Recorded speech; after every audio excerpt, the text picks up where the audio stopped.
I've had the Dualsense Edge controller for the PS5 for a couple of days now, and I have some thoughts on it, including whether is it better than the Xbox Elite 2 or not. So let's talk about it.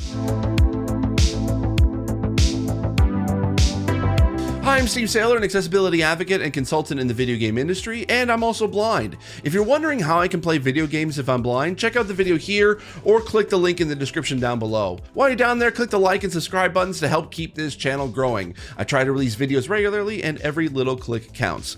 Okay, so let's talk about the Dualsense Edge. Thanks to PlayStation for sending me this, by the way. My first impression of this was that this is what I had hoped the Dualsense was going to be when the PS5 launched, or at least this is what I had hoped the newer generation of consoles was going to launch with.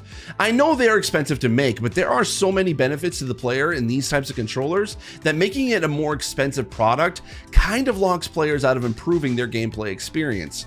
Regardless, I have been a fan of the Pro controllers. My experience using the Xbox Elite 2 as my daily driver when playing games on my Xbox, it has transformed the way I play games, so I'm excited to see how the Dualsense Edge is in comparison. So first, let's chat about the form factor. It feels pretty much exactly like the regular DualSense controller, except in subtle ways where it is better. The buttons feels more responsive as you don't have to push the button as hard for the game to register a click. The grip is also more textured to help you hold onto the controller better, both on the handles and on the trigger buttons. The buttons are also easier to see with the D-pad, touchpad, and the face buttons being black instead of transparent, or on the variety of colors that are on the DualSense, depending on if you have the default white or the multicolored versions like I have here with the black, or I even have here one of the colored ones with red. I do have one tiny nitpick. I would have preferred the face buttons to have the original PS colors to help those with cognitive disabilities who have a hard time distinguishing which button is which, but the contrast is a welcome change and definitely helps colorblind players to see the PS symbols a lot better. Weight-wise, it is only slightly heavier than the regular DualSense, but it is on par with the Xbox Elite 2 controller. This can be a potential issue accessibility-wise, only because some folks with motor disabilities have trouble trying to be able to hold a heavier controller, so if that is you, you may not be able to use this controller. Oh, I should also mention as well that I use the official DualSense charging station to charge all my controllers, and thankfully, even with the additional function buttons on the bottom of the thumbsticks, it doesn't impede on using the charging station. It fits perfectly fine and has no limitations in charging. Moving on to what comes with the Dualsense Edge is this hard plastic shell case that includes a long braided USB cable, two styles of back pedals, and two sets of different length joysticks that are also contoured instead of concave like the default set is that is on every DualSense controller currently. You can, according to PlayStation, take off the plastic casing and take out the entire thumbstick module itself and replace it with different ones, but they do not come with the controller and instead sell separately for $20 each. This is supposedly to help with if the thumbstick experienced thumbstick drift or doesn't have the same precision as it did when you first got it. You can replace it yourself without having to send it in for repair or buy a new controller altogether. $20 to replace a thumbstick is significantly cheaper than buying a new DualSense Edge or sending it in for repair, but then again, for $200, it is still asking a lot. Getting the controller set up is a bit of an extended process than setting up a regular DualSense. However, it does go over the new aspects of the controller, such as the function buttons, the remapping to the back paddles, the trigger travel options, setting up the different profiles, and also adjusting how the thumbsticks handle. The good thing is that for those wondering, the screen reader does work for all aspects of the setup and the tour of the controller. Pure gameplay. Get an edge in gameplay with the Dualsense Edge wireless controller. Customizable back buttons and L2/R2 stop sliders with adjustable stroke lengths. When setting up the controller for my needs, I found the use of the half moon paddles I like than the standard long paddles. Even though I prefer them on the Xbox Elite 2, the half moon buttons seem to fit better in the hand on the DualSense, and I'm not accidentally hitting them. I have the back paddles mapped to L3 and R3 so I don't have to push down on the thumbsticks to push those buttons. The great thing about those back paddles is that they don't remove the functionality of the button you're mapped to. So if you set one to triangle, triangle will still work. I also set the trigger travel to the highest settings so you don't have to push the trigger down fully for the button to register. This helps in shooter games where firing your weapon is much faster. You can also set the thumbstick sensitivity curve with several templates to choose from. I don't normally change the sensitivity of the thumbsticks that much, and now that I have given it a try on the Dualsense Edge, I may want to continue using it. I use the dynamic curve, which according to the description, input is limited when you tilt the stick slightly or fully, but it has a faster response time in the middle range. This allows you to aim carefully, but also allows you to turn quickly. I didn't know any of this beforehand, so if you have any experience with adjusting the sensitivity of thumbsticks, I'd love to hear your thoughts in the comments. I will say it definitely was a noticeable improvement in my gameplay, which I will talk about in a minute. The function buttons on the bottom of the thumbsticks are for switching between profiles and adjusting game and chat volume while in the game. You can push them to open up a menu, then press the corresponding face button to switch profiles in game, or hold both the function buttons and the face button at the same time to switch.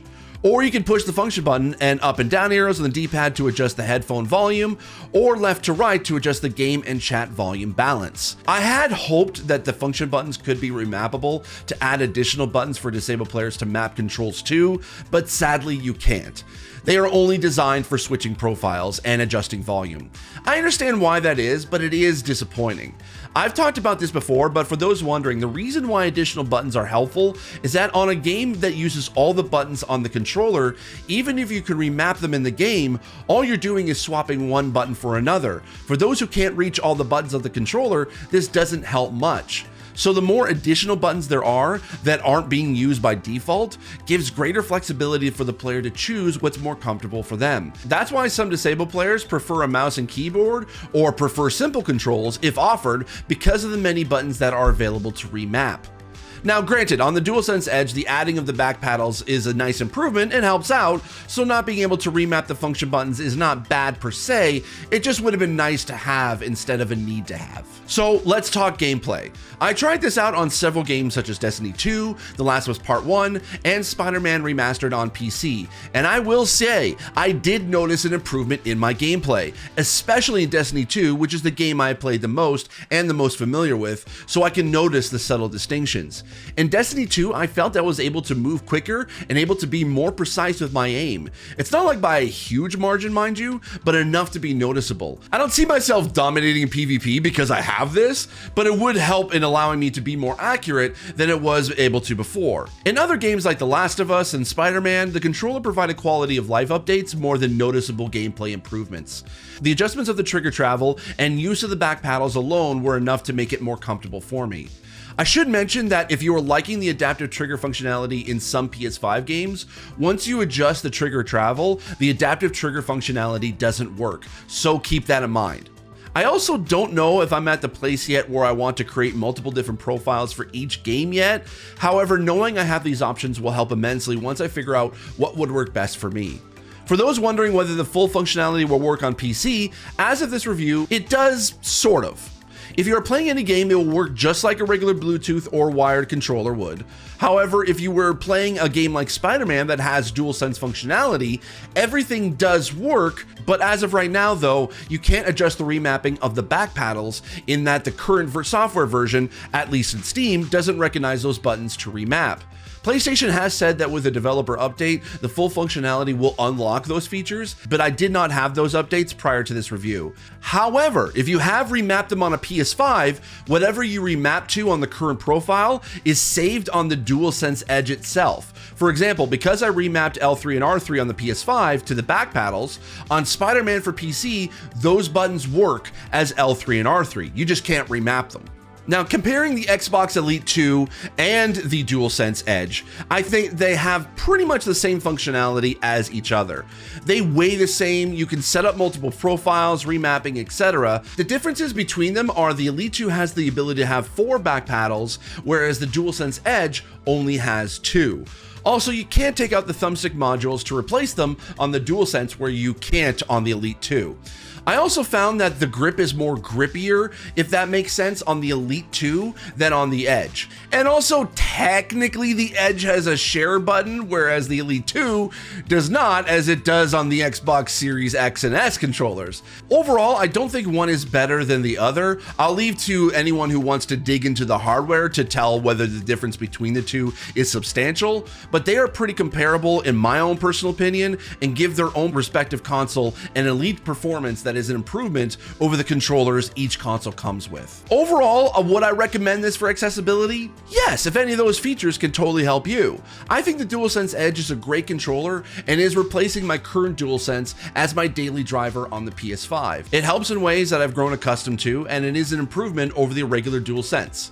Is it pricey? At $200 US or 270 Canadian, yeah, it is. But I do think it is a great option for those who want it, and here's hoping the price will decrease to make it more affordable for more people. For those who have a PS5 or want this for playing on your PC, it is definitely a nice buy instead of a must buy. Thanks for watching this. If you have any questions about the Dualsense Edge, leave them in the comments down below. And while you're down there, click the like and subscribe button. It'll help make this channel grow, and I super appreciate it. I'll see you in the next video. I'm proud of you, and as always, I remain obediently yours. Bye.